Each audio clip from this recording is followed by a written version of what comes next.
अस्सलाम वालेकुम दोस्तों, मेरा नाम है इम्तियाज़ी समर और आप देख रहे हैं summer TV Urdu YouTube channel. दोस्तों, पाकिस्तान को बहुत बड़ी खुशखबरियाँ मिल रही हैं। जैसा कि एशिया कप में तो खुशखबरी नहीं मिली थी, लेकिन पाकिस्तान वर्सेस ऑस्ट्रेलिया सीरीज़ में पाकिस्तान को बहुत खुशखबरियाँ मिल रही हैं।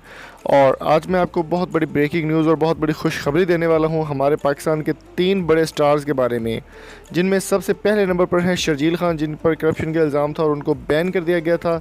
और इनके साथ साथ और भी कुछ नाम है जो आपके साथ शेयर करूँगा, और आपको ये तमाम नाम जो है वो एक ही मैच में देखने को मिलेंगे, जिनमें फ़खर ज़मान, शर्जील खान और एक तीसरा नाम भी आपके साथ शेयर करेंगे, जिनमें फ़खर ज़मान है, शर्जील खान है और बहुत बड़ा नाम बाबर आज़म।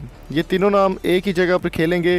वो मैं आपको बताऊंगा कौन सी जगह पर और कब खेलेंगे। उससे पहले मेरी आपसे रिक्वेस्ट है कि अगर आपने अभी तक हमारे चैनल समर टीवी उर्दू को सब्सक्राइब नहीं किया तो जल्दी से सब्सक्राइब कर लें और साथ मौजूद बेल आइकन को ज़रूर प्रेस कर दें ताकि कोई भी स्पोर्ट्स अपडेट आप मिस ना कर पाएँ। दोस्तों, जैसा कि आपको मालूम है कि बाबर आज़म ने बहुत बड़े रिकॉर्ड बनाए और बहुत अच्छी परफॉर्मेंस दी है पाकिस्तान वर्सेस ऑस्ट्रेलिया सीरीज़ में, और इस वक्त पूरी दुनिया में बाबर आज़म का नाम जो है वो लिया जा रहा है और बड़े बड़े प्लेयर्स के साथ इनको कंपेयर किया जा रहा है। दोस्तों, बाबर आज़म 2019 के वर्ल्ड कप में बहुत बढ़ चढ़ कर हिस्सा लेंगे, और सुनने में आ रहा है कि पाकिस्तान के मशहूर बैट्समैन शर्जील खान, जिन पर करप्शन का इल्ज़ाम था, फिक्सिंग का इल्ज़ाम था, उन पर बैन हटा दिया गया है और उसकी तस्दीक पाकिस्तान के क्रिकेट बोर्ड के चेयरमैन एहसान मानी ने कर दी, और शर्जील खान में भी 2019 का वर्ल्ड कप जो है वो खेलेंगे।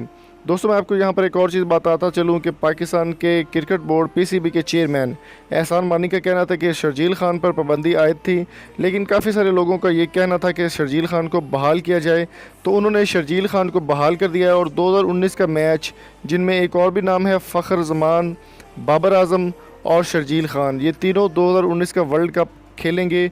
और ये बड़ी ही पुरसोर्स जो है, सोर्सेसफुल न्यूज़ है, वो मैं आपके साथ शेयर कर रहा हूँ। फ़खर ज़मान के बारे में भी अगर बात की जाए तो फ़खर ज़मान फ़िलहाल वो खेल रहे हैं, लेकिन 2019 में इनको 2 नामों के साथ ओपनर जोड़ा जा रहा है, जिनमें शर्जील खान और उनके साथ बाबर आज़म होंगे। अभी ये फैसला वक्त ही करेगा कि कौन से प्लेयर को माफ़ किया जाता है और कौन से प्लेयर को ओपनर लाया जाएगा 2019 के वर्ल्ड कप में। तो हमारी बेस्ट विशेज़ हैं वर्ल्ड कप के लिए, पीएसएल के लिए, पाकिस्तानी टीम के लिए, और दुआ ज़रूर कीजिएगा। और थैंक यू सो मच। और अगर आपने अभी तक हमारे चैनल उर्दू टीवी को सब्सक्राइब नहीं किया तो जल्दी से सब्सक्राइब कर लें, और यहाँ पर तमाम आपको स्पोर्ट्स से रिलेटेड अपडेट मिलती रहती हैं। अगली वीडियो तक अपना और अपने प्यारों को बहुत सारा ख्याल रखिएगा। अल्लाह हाफिज़।